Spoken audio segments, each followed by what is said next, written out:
Quando o homem, recém-saído da animalidade, começou a se agrupar, chegou no planeta uma outra humanidade que já tinha atingido um alto grau de conhecimento material, intelectual e tecnológico em relação aos semi-animais que aqui existiam. E como é natural, passou a dominar e governar a humanidade primitiva. Aí começou o conflito de civilizações. Conflito de civilizações que perduram até hoje. E isto existe desde que o homem primitivo desceu das árvores e começou a se agrupar, formando tribos. Nesta época, um número incalculável de outros homens que chegaram ao planeta iniciou uma miscigenação que deu origem à humanidade atual e o atual conflito. Desde então, os impérios nasceram, cresceram e se destruíram, muito por culpa desta miscigenação. Desde que mundo é mundo, sempre houve este movimento de prosperidade e decadência. Invariavelmente, os bárbaros destruíram as civilizações. Chegamos então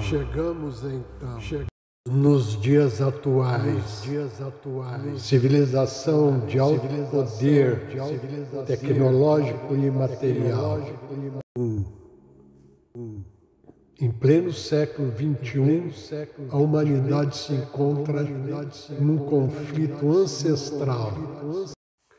O mesmo conflito travado desde o primórdio da civilização até hoje.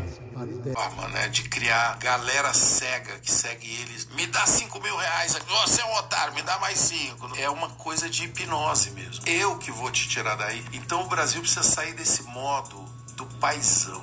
Ah, é? Tem que sair desse modo do paizão? Vai no Twitter do Lula, pega os vídeos dele no abrigo farmando like. Isso aí não é a caricatura do homem que se vende como paizão? Em entrevista a um podcast, o contratado da Rede Globo confessou seu pavor em relação à paternidade. Porchat disse que morre de medo que seus filhos sejam burros, imbecis, babacas ou débeis mentais. Meu filho, ele vota no Bolsonaro. Caralho, Deus me livre isso. Ele virou um débil mental. Então, assim, eu morro de medo de ter filho idiota, filho burro, e filho que maltrata os outros. Mas já tem um filho babaca. Bom, depois de insultar milhões de brasileiros, eleitores do presidente, Porchat afirmou que Bolsonaro é, aspas, um animal, um rato, um verme e um câncer, e que, se preciso, faria campanha já no primeiro turno. Sua próxima missão é de extrema importância. Seu alvo é Fábio Porchat, uma celebridade perigosa que agora está usando suas influências para se aliar a governos que colocam em risco a segurança global. Hoje existem dois tipos de pessoas no mundo. Os que têm similaridade com os habitantes primitivos e os que têm sintonia com os homens que vieram de fora. Chamar bandido de bandido é crime. Sim, ele é uma pessoa que cometeu um ato, por exemplo, eu não chamo garo jovem. Que rouba um celular, por exemplo, não é bandido? Não pode chamar de bandido? Não pode chamar disso não. Mas tem que chamar de quê? De vítima da sociedade? Tem que chamar do nome dele que ele tem. Se alguém passa aqui de uma vez e sai correndo com o celular da senhora ele pode sair justamente por isso, porque esse celular aqui ele pode levar na boa. Ah, esse daí é o do ladrão? É. Que ponto chegamos nesse país, né? Temos que andar com o nosso celular oficial e o do ladrão. E qual o problema? Ah, não tem problema nenhum pra senhora? Pra mim tem muito. Mas sabe por que pra mim não tem problema? O que vem destruindo o mundo é a ideologia pós-moderna, que não quer nada, além de destruir tudo, como os bárbaros.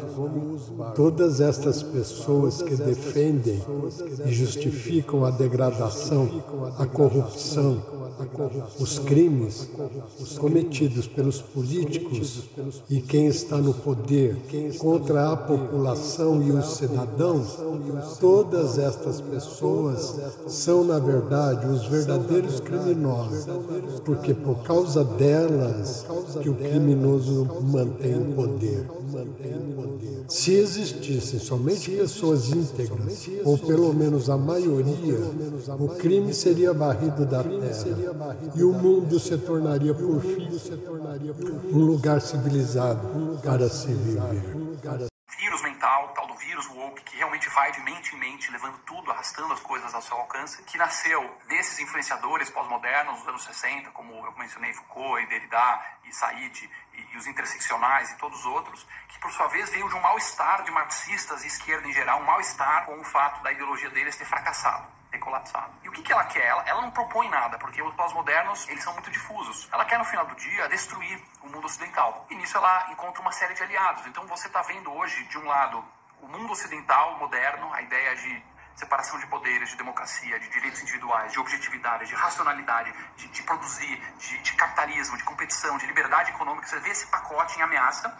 E do outro lado você tem os pós-modernos com a cultura, com a arte, com a infiltração nas instituições culturais, querendo minar isso. Quando você entra nas Olimpíadas, por exemplo, que é o ápice, né? As Olimpíadas são um dos grandes exemplos de realização ocidental. Ela surgiu na Grécia, que foi o berço da civilização ocidental. Você tem lá o atletismo, a boa forma, a competição, a excelência, o mérito. Na Grécia Antiga não tinha se você é dessa cor, você podia competir, não, era o mérito. Quando você põe um homem de 200 quilos fazendo uma alusão religiosa lá, tem controvérsia se é a última ceia realmente ou se é uma alusão a deuses gregos, e você tem um efeito chocante disso, porque certamente esse cara não tem o perfil de um atleta, né? No mínimo você pode falar isso. Então esse endeusamento da obesidade, aliás, é mais um grupo identitário, tá? Os wokes, eles criaram uma categoria, que tem a raça, tem o gênero, tem o ocidental, oriental, tem todas as categorias, e tem a obesidade também com uma categoria protegida de opressão. Então ser obeso mórbido, pesar 200 quilos, deixa de ser uma condição de saúde, que pode te matar, que vai te dar diabetes, que vai te dar hipertensão, etc. Orgulho de ser gordo. Cara, você precisa fazer um regime, você precisa emagrecer, porque você não vai viver muitos anos, você vai sofrer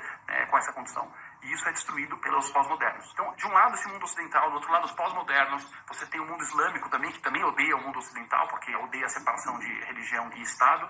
Você tem as ditaduras, misturando um pouco a salada aqui, mas você tem China autoritária, você tem Rússia autoritária, você tem Irã. São ditaduras que também estão interessadas em minar e destruir o mundo ocidental. Então, por isso que a gente vê essa repercussão tão grande e uma influência tão grande dessas ideias na grande batalha ideológica que tem hoje. Vamos supor que você é o Vladimir Putin da Rússia, no meio da guerra de invasão lá da Ucrânia, ou você é o Xi Jinping da China e você quer enfraquecer os seus adversários, você quer enfraquecer o Ocidente, não como adversário militar e econômico somente, mas também como adversário ideológico. Você não quer que seu povo olhe para os Estados Unidos, olhe para o Canadá, olhe para a França, Inglaterra e fala, caramba, aquilo é uma alternativa ao autoritarismo que tem aqui na China. Você quer minar. Quem melhor do que os pós-modernos?